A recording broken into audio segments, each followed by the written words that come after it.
모집 인원 감축과 학과 통폐합 등 정부가 대학 정원 감축을 추진하면서 통폐합이 돈 학과 결정된 정원을 학과에서는 줄이고 있는데요. 학과 통폐합과 정원 낮이면 흩날리는 벚꽃 아래에서 새로 사귄 친구들과 함께 거리를 거닐고 밤이면 끊이지 않는 술자리로 하루가 모자랄 것이라고 생각하며 입학한 대학교. 낭만적인 대학 로망을 꿈꾸고 대학에 진학했지만 현실은 가오겠다. 학과가 사라진다는 통보를 받은 것이다. 지금 우리 학교는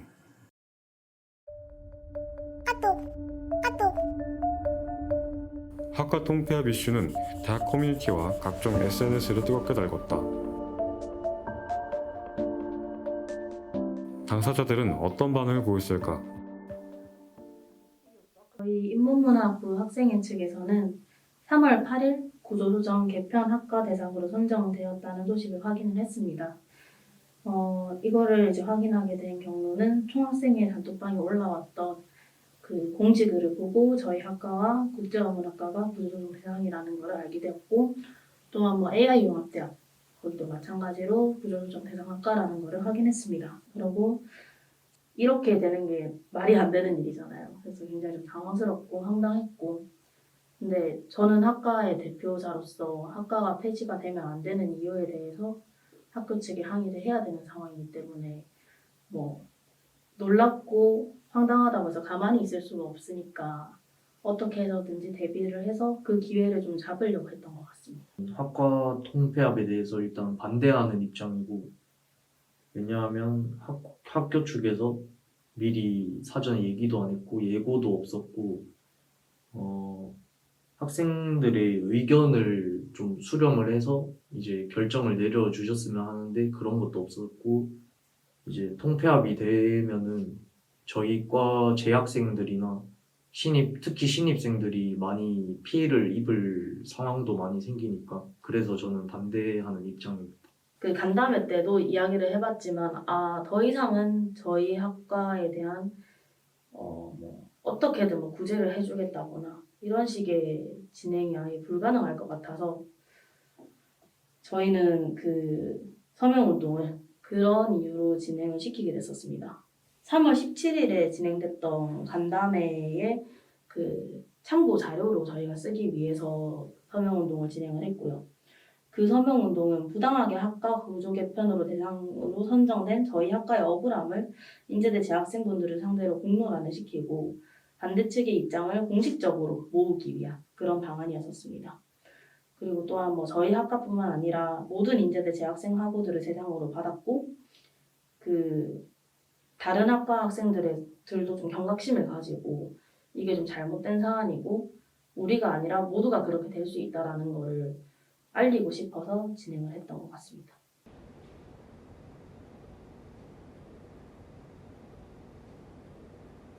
이번 구조조정에서 법학과는 사실은 살아남았다고 말할 수 있어서 그래도 이 구체적으로 저희 학과에게 주어진 결과에 대해서 어떻게 생각하느냐 하면 찬성한다고 얘기할 수밖에 없는 입장이지만요. 이제 전체적으로 구조조정이 잘 되고 있는지에 대해서는 굉장히 우려스러운 측면이 많습니다. 이렇게 하다 보면 정말 살려야 될 학과 또 이렇게 더 투자를 해야 될 부분 이런 부분에 대한 생각이 전혀 없이 한 해 두 해 지나게 되고 이런 폭탄 돌리기처럼 우연히 이렇게 그 인원이 모자란 학과들은 그대로 소멸해가는 그런 과정이 매해 반복되다 보면은 사실은 그전에 매년 폭탄을 돌리면 매년 한두 개 학과가 사라지겠죠. 이게 정상적인 결과가 나오겠느냐, 이게 가장 크게 우려되는 부분입니다. 뒤늦게 학과 통폐합의 소식을 통보받은 학생들은 당황스러움을 금치 못했고 학과 통폐합에 반대하며 서명운동을 벌였다. 반면 교수들은 학과 통폐합의 소식을 알고 있었지만 막무가내로 학과 통폐합을 진행하는 대학본부에게 불만을 품었다. 그렇다면 대학본부의 입장은 어떨까? 저희 대학이 2021학년도와 저희 2022학년도 입시가 굉장히 어려웠습니다. 그리고 특히 그 불경 지역에서도 좀 어려운 축에 속했습니다. 그래서 좀 위기의식을 많이 느꼈고, 이 위기를 타개하기 위해서는 대학이 좀 변화가 돼야 된다라는 요구가 많았습니다. 학과 통폐합이라기보다는 학사 구조를 좀 개편했다 이렇게 보시면 되겠습니다. 일부 학과는 이제 모집 정지가 되기도 하고 일부 학과는 새로 신설되기도 하고. 실제로 인제대학교는 수시 모집 인원을 1,830명에서 1,724명으로 총 106명이나 축소했으나 전체적인 모집 인원 감소에도 충원율이 미달되는 학과가 속출했다.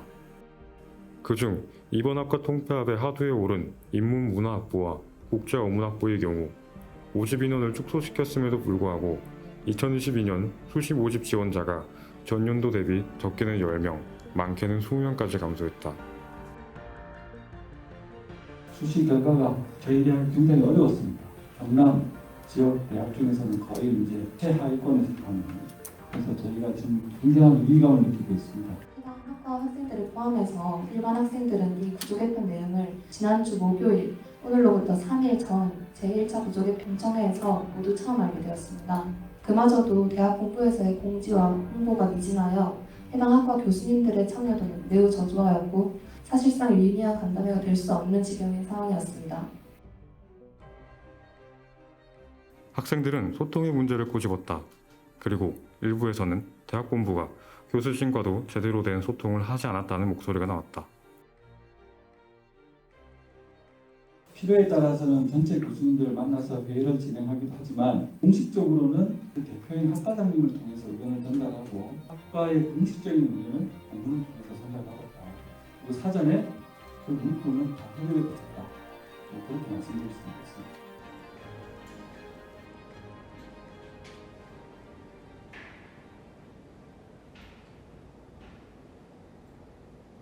구성 간에 충분한 소통이 없었다는 게 가장 큰 문제죠. 학교에서 여러 가지 언론을 통해서 보도자료를 한 건데 그 보도자료 자체가 상당히 약간 왜곡적인 왜곡된 내용을 담고 있는 거거든요. 그러니까 대학 본부에서 어떤 타스크포스를 만들어 가지고 본부 내부에서 이런 논의가 있었는지는 모르겠지만 실제로 이 논의가 전체 교원들 특히 학생들한테 공지된 것은 굉장히 늦었지만 전체 교원들한테 공지된 것도 2월 달이거든요. 2월 중순이었고 그리고 학생들한테 공지된 것은 실제로 이제 교무위원회 통과하기 그 일주일 전에 그냥 통보를 한 거잖아요. 그런 식으로 학과 통폐합 과정을 하는 거는 이제 구성원에 대한 예의가 아니죠. 제가 이제 교수노동조합의 이제 인제대 지회장입니다. 이제 만들어진 지 한 2년 정도 됐습니다.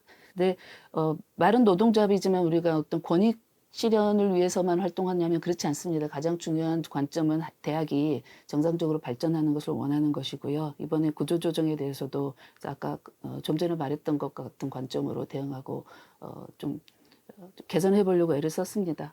근데 이제 학생들이 처음부터 논의해서 아주 이제 배제되는 그런 진행 과정을 보면서 다음 주에 모든 최종적인 결정을 한다. 이 지점까지 갔을 때 아무래도 학생들이 이 문제 상황을 충분히 알아야 되는 게 중요하겠다. 가장 큰 피해를 보는 게 학생이고 그리고 또 이제 정리해고를 당할 위험에 처해지는 교원이고 그런 순차로 위험에 처하게 되는데 학생이 먼저 알아야 이 문제가 정상적으로 해결이 되겠다라는 생각에서 피켓팅을 하게 됐었습니다.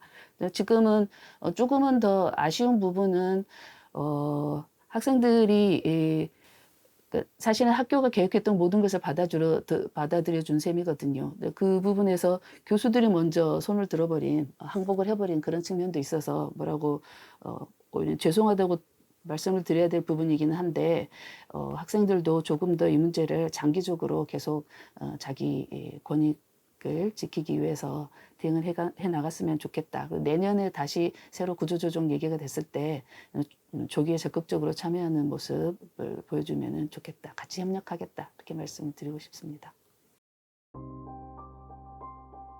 대학 교수평의회와 교수노동조합은 학과 통폐합과 대학 본부에 막무가내식 진행해 피켓 시위를 감행했다. 이전에도 피켓 시위를 통해 모집 정지를 막은 전례가 있기 때문에 희망적인 마음에서 시작했으나 원하는 결과를 만들어내지 못했다. 대학 본부는 학과 통폐합의 전 과정에 대해 어떻게 생각하고 있을까? 학생들과의 소통이 가장 좀 부족했다는 점에 대해서는 제가 인정을 하고 있습니다. 그래서 좀 몇 차례 학생 간담회를 하고 공청회를 했는데도 말씀을 드렸다시피 일단은 저희가 1차적으로는 학과 교수님들하고 대화를 하는데 너무 신경 쓴 나머지 또 다른 이해 당사자인 학생들과의 어떤 소통은 좀 부족했던 건 저도 인정하고 이번에 좀 많이 깨달았습니다. 그래서 앞으로는 이제 그런 실수를 반복하지 않도록 하려고 좀 생각 중이고 이번에 뼈아픈 실수를 거쳤기 때문에 다음에는 반복하지 않도록 최대한 노력하겠습니다. 예상외로 정말 많은 학과가 이번에 개편의 대상에 포함되어 버렸어요. 학과 교수님들을 설득하고 하느라고 제가 굉장히 좀 시간도 바쁘고 힘들었습니다. 그러느라고 제가 학생들하고 의견 조율을 깜빡 놓쳐버려서 그거에 대해서 지금도 두고두고 후회하고 있습니다. 다음부터는 그런 실수를 재발하지 않도록 반드시. 이 사태를 처음부터 끝까지 모두 지켜본 총학생회는 어떤 입장을 갖고 있을까? 모든 지금 우리나라에 있는 지방사립대학이 위기를 맞고 있고 사실 이건 지방사립대학이라서 있는 문제는 아닌 것 같고요. 제가 봤을 때 어쨌든 그런 부분들이 우리 학교에도 이렇게 보이는구나 하는 게 많이 안타까웠죠. 모여서 대화를 충분히 나누고 합의를 하는 게 저는 제일 바람직하고 건강하다고 생각했거든요. 회장님하고 저랑 그럼 우리가 어떤 뭐 합의안까지는 아니더라도 우리가 한번 중재를 해보자. 그 사이에 서서 그러면은 이쪽의 입장도 넣고 이쪽도 넣고 해서 둘 다 그래도 어느 정도 합당하다고 느낄 수 있는 그런 것들을 한번 마련해보자 해서 만든 게 이 중재안이거든. 잠정 합의안이거든요.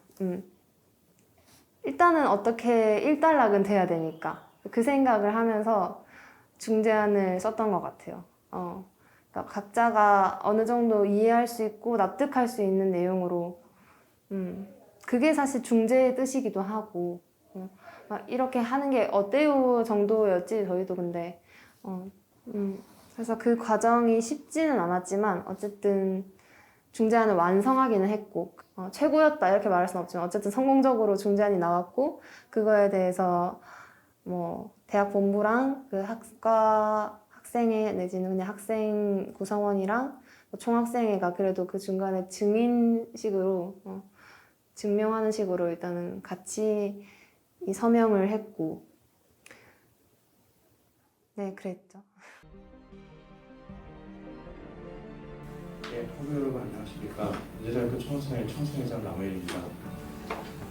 네, 먼저 오늘로 그 3차 공청회가 열리면서 과정에서 기획처와 그리고 총학생회 그리고 단위학생회가 지속적인 논의를 해온 그 배경과 과정을 가볍게 설명드리고 잠정 합의안이 도출된 그런 내용들 그리고 대학본부와 총학생회의 기본 방향 입장에 대해서 가볍게 설명을 드려야 될 것 같습니다. 대학본부와 총학생회는 최근 구조 개편의 추진 과정에서 발생한 학생의견 수렴 부족 등의 문제를 전반적으로 보완하고 차후 구조 개편안에 대해 학생 교육권과 충원률을 확보하는 방안으로 구조 개편을 준비해 나가기로 합의하였습니다. 결국 대학본부와 학생회는 잠정 협의안을 도출하였다. 예, 뭐 지금 이제 학과 통폐합 문제가 이제 기존에 있는 학과 뭐가 없어지는 것도 문제가 되지만 사실은 이제 어떻게 보면 새로운 학과가 만들어지는 것도 마찬가지잖아요. 그러니까 그래서 이제 뭐 신설학과가 270명 정도가 내년에 그 모집 인원이 줄어듭니다. 근데 신설학과가 지금 8개 생기면서 그 신설학과 모집 정원이 한 220명 돼요. 그러면 기존의 학과는 거의 한 500명 줄였다는 이야기잖아요. 그래서 기존에 있는 학과에 500명을 줄이고 뭐 신설학과 200명 뭐 했는데 그 뭐 원래 이제 우리가 토끼 농장을 하는데 집토끼는 그냥 가만히 있어도 잘 자라잖아요. 근데 이제 산에 가면 또 토끼가 있으니까 산토끼 잡으러 가야 될 거 아니에요. 그래서 이제 산토끼 잡으려고 집토끼 울타리를 탁 풀어버리면 산토끼가 들어오는 것보다 집토끼가 나가는 게 더 많겠죠. 그래서 뭐 준비도 제대로 되지 않은 그리고 이제 사실 그 학과가 우리 학교의 정체성이라든지 그동안 했던 뭐 중장기 발전 교육이라든지 그런 부분과 우리 학교 특성화랑도 맞는지도 검증도 안 된 학과를 8개나 신설해가지고 지금 입시 난국을 해결하겠다. 이거는 좀 전혀 아니라는 거죠. 네, 그런 의미에서 이제 산토끼 잡으려고 욕심내다가 집토끼까지 있던 그런 좀 안타까운 일을 하고 있지 않나라는 그런 생각입니다. 학사구조 개편, 뭐 기업에서는 이제 구조조정이라고 하는데 이 과정이 사실은 굉장히 어려운 과정이고 누군가 한 명은 희생을 당할 수밖에 없는 과정이긴 합니다. 그래서 이것들이 제대로 성공하기 위해서는 이게 우리가 같은 가족이라는 것들을, 같은 식구라는 것을 느끼지 않으면 좀 성공하기 어려운 것 같습니다. 그래서 앞으로도 우리가 같은 운명을 가지고 다 태어난 가족이라고 생각하고 그걸 가지고 같이 한번 이 어려움을 같이 극복해 나가는데 한 구성원이 됐으면 좋겠다라는 게 제 마지막 바람이고, 마지막 설문조사 때 저희가 좀 공백을 좀 길게 해서 학생들이 이제 원하는 것들을 적을 수 있게끔 주관식처럼 이렇게 적게끔 해서 설문조사를 했었는데 제 학생 친구들이 거기다가 감사하다는 말을 좀 많이 적어줬거든요. 그냥 학과를 위해서 목소리 높여주셔서 감사합니다. 그런 얘기를 보면서 뿌듯한 마음보다는 제일 많이 미안했던 것 같습니다. 네.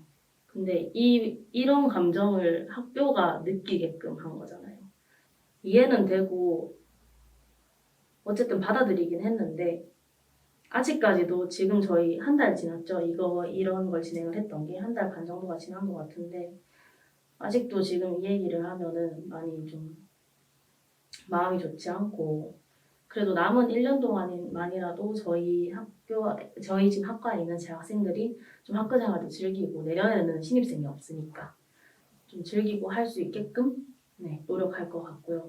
그럼 다시는 이런 일 없었으면 좋겠고 학교가 이 일에 대해서 많이 반성하는 게 정말 진심이었으면 좋겠습니다. 위기관리 커뮤니케이션이란 조직이 위기가 닥쳤을 때 조직이 처한 위기에 효과적으로 대응하고 공중으로부터 부정적인 이미지는 최소화해 긍정적인 이미지를 극대화시키는 커뮤니케이션 방법이다. 우리 학교는 이 위기관리 커뮤니케이션에 완전히 실패했다. 학교를 살리려는 그들의 취지는 좋았으나 대학본부는 구조조정을 결정하기 전부터 해당 학과의 학생과 교수진에게 알려야 했으며 1, 2주의 단편적인 소통이 아닌 더 공을 들인 소통이 필요했다. 일방적인 통보를 받은 학생들은 상처를 받았고 그 중에는 예컨대 학교에 대한 신뢰를 잃고 학교로 떠나는 이들도 있었을 것이다. 저출산으로 인해 발생한 재정에 대해 대비하는 것도 물론 좋은 생각이다. 그러나 더 중요한 것은 지금 가진 것을 지키는 것이다. 있을 때 잘해라는 말이 있다. 지금 우리 학교는 딱 그 상황이다. 이 일에 대해 반성하지 않고 앞으로도 일방적으로 통보만 한다면 언젠가 우리 학교는 산토끼 잡으려다 쥐뽑기까지 잃게 될 수도 있다. 아직도 그때가 생생해 무서울 게 없었던 너리